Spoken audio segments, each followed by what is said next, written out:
Greetings, my name is Allegres, and today we'll be speaking of the historical Jesus. The historical Jesus has always been a subject of curiosity for many, believers and unbelievers alike. A book called The Historical Jesus has even been written about it to try to find answers to our questions about one of the most mysterious characters of our time, Jesus Christ.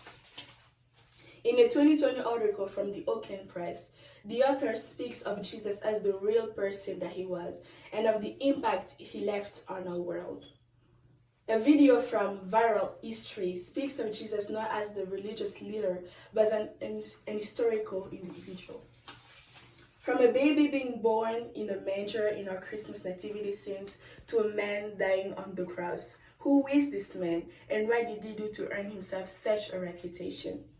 As explained in the 2019 article from History.com, an historical Jesus did exist because Roman and Jewish historians of the time speak of him in their accounts.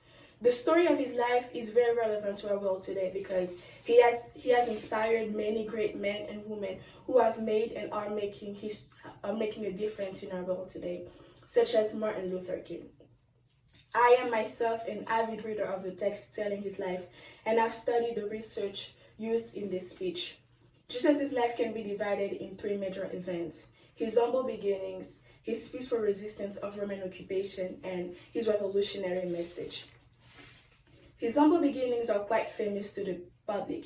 He was born in a manger because all the hostels in his hometown ran out of space. King Herod at the time called for a census and had everybody register themselves in their hometown. It is as if today the President of the United States asks for every American to go back to their states and town of origin in order to get counted. His father was a carpenter and his mother most likely a housewife. The text talking of his life don't speak much of his childhood, but it mostly had a peaceful and calm one. He grew up in a remote village called Nazareth, and it is from there then he began teaching. His humble beginnings aren't the only thing famous about Jesus. His peaceful resistance of Roman occupation is a big part of his life as well. He never inspired rebellion in the masses following him. He followed all the rules. He paid his taxes, and it is in one of those that he said the famous line, "Render to Caesar what's Caesar's," speaking of taxes, and to God what's God, speaking of worship. He treated Roman soldiers with respect, while nonetheless condemning unfair practices. An example of this would be when he didn't refuse to go visit the daughter of a Roman soldier named Jairus when she was sick. And he was even doubted by certain people who wanted him to be the military ruler they thought would deliver them from Roman dominion.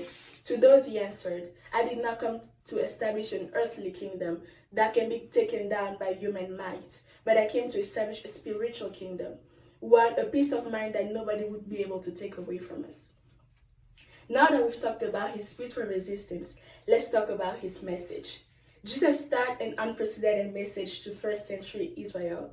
They needed to love God and their neighbor.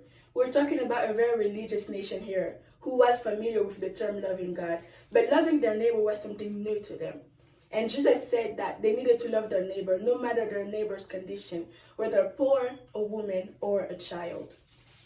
These three groups of people were the most marginalized by society, but he taught his disciples to treat them with respect. Two examples of this will be first with the adulterous woman, to whose accusers he said, "Let the one that never sinned throw the first rock." It was common back then to throw rocks at a woman caught in adultery. Second will be with children. He said to his disciples when they wouldn't let them come near him, "Let the children come to me, because the kingdom of heaven is for those who are like them." A 2012 article from the HuffPost by John Ortberg called 6 Surprising Ways Jesus Changed the World actually talks about the many charitable organizations that were inspired by the way Jesus treated marginalized populations. Instead of wearing them down with thousands of laws to keep, he taught them the 2 greater commandments, as he puts it himself. And this was freeing to everyone listening to him. Today I have informed you about the historical Jesus. From his humble beginnings, his peaceful resistance of Roman occupation, and his revolutionary message. Many great men and women have crossed our earth, and it is worth it going back history line and studying them to learn a thing or two on how we could do to leave our own impact on the world. Thank you.